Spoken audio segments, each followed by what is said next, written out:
गांव के कोने पर एक पुराना नीम का पेड़ खड़ा था। उसी पेड़ के नीचे रामू रोज सुबह अपना छोटा सा दाल चावल का ठेला लगाता था। ठेले पर एक बड़ा भगोना दाल का, एक भगोना चावल का और 2-4 कटोरियां। दिन भर मुश्किल से 5-6 ग्राहक आते थे। उस दिन भी धूप तेज थी। रामू अपने ठेले के पास बैठा सोच रहा था कि आज फिर कितना कम कमाई हुई है। तभी एक आदमी रामू के पास आता है जो रोजाना उसके यहाँ खाना खाता था। अरे रामू भाई, तुम ये ठेला चला के घर कैसे चलाते हो? रामू ने एक लंबी सांस ली और बोला, क्या बताऊं भैया, मुश्किल से घर का खर्च निकलता है, ऊपर से पुराना कर्ज भी है। अब तो बस इसी में गुजारा कर रहे हैं। अरे यार, दाल चावल बेच के क्या कमाओगे? कभी कुछ नया बनाने का सोचा? नहीं भैया, दूसरा कुछ बनाना आता ही नहीं। खेत भी नहीं है कि खेती करूं, जो आता रहे वही बेच रहा हूं। देख भाई, अगर आगे बढ़ना है तो कुछ अलग करना पड़ेगा। लोग नए स्वाद के पीछे जाते हैं। यह कहकर वो चला गया। रामू की आंखों में सोच के बादल छा गए। उसी समय एक महिला अपने छोटे बेटे का हाथ पकड़कर आई। चल बेटा, दाल चावल खा ले पिला। नहीं माँ, मुझे दाल चावल नहीं चाहिए, मुझे बिरयानी खानी है। बेटा मुंह बिगाड़ते हुए बोला, यहाँ बिरयानी नहीं मिलती और वो बहुत महंगी भी होती है। चल दाल चावल खा ले। नहीं, मुझे नहीं खानो। महिला ने मजबूरी में ठेला छोड़ दिया और बेटे को लेकर चली गई। रामू ये सब चुपचाप देख रहा था। हाँ, लोग बिरयानी पसंद करते हैं, महंगी भी है, शायद यही बिके। शाम को जब रामू ने ठेला समेटा और घर पहुंचा तो उसका चेहरा उम्मीद से चमक रहा था। उसने अपनी पत्नी को आवाज दी, कोमल, इधर आओ। कोमल, कहाँ हो? क्या हुआ रामू? आज बड़े खुश लग रहे हो। सोच रहा हूं कल से ठेले पर बिरयानी बेचें। लोग पसंद भी करेंगे और मुनाफा भी अच्छा होगा। बिरयानी? लेकिन बनाएगा कौन? मुझे तो नहीं आती। रामू कुछ पल सोचता रहा, फिर बोला, सलमान को क्यों ना पूछूं, वो होटल में काम करता है, उसे तो बिरयानी बनानी आती होगी, वो जरूर सिखा देगा। सलमान को क्यों ना पूछूं, वो होटल में काम करता है, उसे तो बिरयानी बनानी आती होगी, वो जरूर सिखा देगा। रामू के चेहरे पर उम्मीद की किरण चमक उठी। उस रात वो देर तक बैठा तारों को देखता रहा और मन ही मन ठान चुका था, कल से जिंदगी बदलनी है, किसी भी कीमत पर। अगली सुबह सूरज निकलने से पहले ही उठ गया। चेहरे पर उत्साह साफ झलक रही था। जल्दी जल्दी नहा धोकर उसने कपड़े पहने और अपने दोस्त सलमान के घर की ओर चल पड़ा। गांव की पगडंडी पर हल्की हल्की धुंध थी, मगर रामू के कदमों में एक नई उम्मीद की रफ्तार थी। सलमान के घर पहुंचते ही दरवाजे पर दस्तक दी। अरे रामू, बड़े दिनों बाद आए हो भाई। हाँ यार, काम के चक्कर में समय ही नहीं मिल पाया, सोचा आज आकर तुमसे कुछ जरूरी बात कर लूं। अरे आओ आओ रामू भाई, अंदर आओ। सलमान ने उसे चारपाई पर बैठाते हुए कहा, क्या बात है? चेहरे से तो लग रहा है कोई बड़ा फैसला लेने वाले हो। सलमान भाई, तुम्हें पता है मेरी हालत कैसी है? ठेले पर दाल चावल बेच बेच कर गुजारा मुश्किल हो गया है। कर्ज का बोझ भी बढ़ता जा रहा है। सोच रहा हूं कुछ नया करूं और इसी वजह से तुम्हारे पास आया हूं।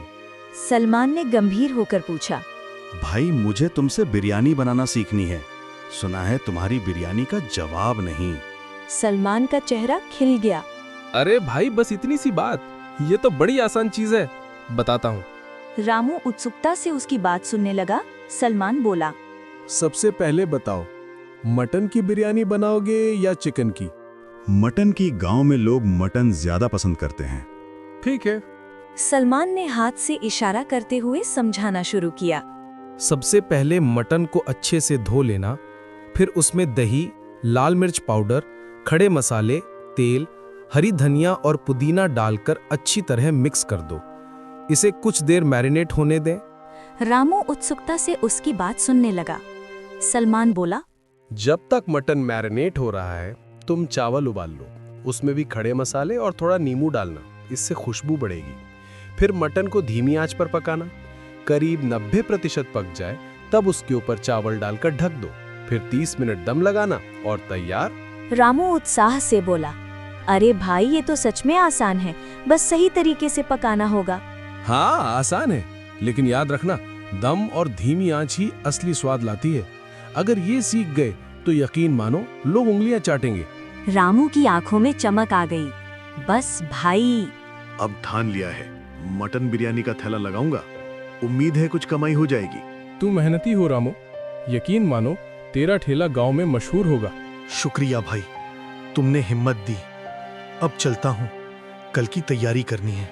घर लौटकर रामू ने कोमल को सब बताया। कोमल मुस्कुराई। अच्छा हुआ सलमान ने बता दिया। कल देखते हैं लोग पसंद करते हैं या नहीं। लेकिन दाम क्या रखोगे? 100 प्लेट रखूंगा, सही मुनाफा होगा। ठीक है, तो फिर अभी से तैयारी शुरू कर दो। रामू के दिल में नई ऊर्जा थी। उस रात उसने बिरयानी का हर स्टेप बार बार याद किया और अगली सुबह का सपना सजोते हुए तैयारी में लग गया। सुबह होते ही रामू ने जल्दी जल्दी नहा धोकर काम शुरू कर दिया। उसके चेहरे पर अब पहले जैसी थकान नहीं, बल्कि उम्मीद की चमक थी। उसने ताज़ा मटन अच्छे से धोया और सलमान की बताई रेसिपी याद करते हुए उसमें दही, लाल मिर्च पाउडर, खड़े मसाले, पुदीना और हरा धनिया डालकर प्यार से मसालों में लपेट दिया।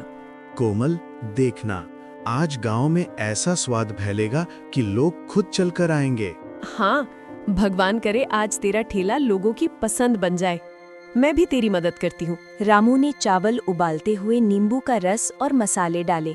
रसोई से फैलती खुशबू ने खुद सामू को भी भूख महसूस करवा दी।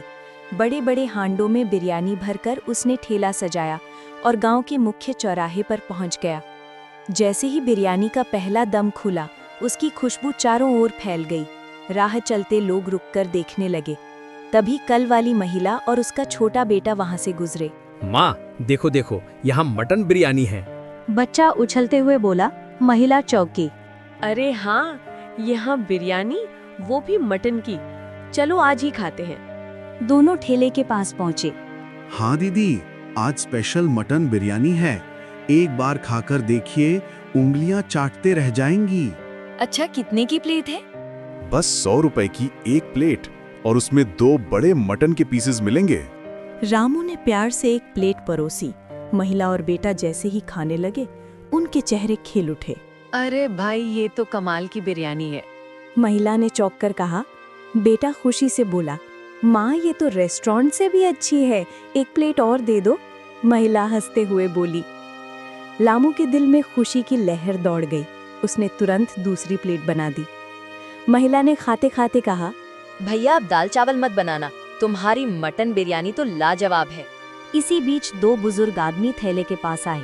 अरे रामू, आज क्या मटन का जायका खिला रहे हो सबको?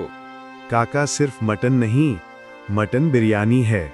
लीजिए, चखिए। वाह, मेरी तो पसंदीदा डिश है। 2 प्लेट लगाओ। जैसे ही बुजुर्गों ने पहला निवाला लिया, एक ने उंगलियां चाटते हुए कहा, भाई क्या बात है, ये तो सच में लाजवाब बनी है। और ये मटन इतना मुलायम कि मुंह में ही घुल रहा है। मसालों का स्वाद तो गजब है। धन्यवाद काका, आपकी दुआ से ही तो ये सब है। धीरे धीरे ठेले पर भीड़ बढ़ने लगी। लोग खुशबू से खिंचे चले आ रहे थे। शाम तक बिरयानी का एक भी दाना बाकी नहीं बचा। रामू ने खाली हांडों को देखकर चैन की सांस ली और खुशी से घर लौट आया। उसने दरवाजे पर कदम रखते ही आवाज दी, आज तो चमत्कार हो गया। एक दिन में उतनी कमाई हुई जितनी महीने भर में नहीं होती थी। कोमल खुशी से बोली, सच? भगवान, अब तो हमारा सारा कर्ज उतर जाएगा। तेरा ठेला मशहूर हो गया। और रामू ने गहरी सांस ली और कहा, कोमल, आज लगा कि मेहनत और सही सोच से जिंदगी सच में बदल सकती है। उस रात रामू और कोमल के चेहरे पर संतोष की मुस्कान थी। घर में खुशबू बिरयानी की नहीं, सपनों के सच होने की थी। पैसों से स्वाद नहीं बिकता,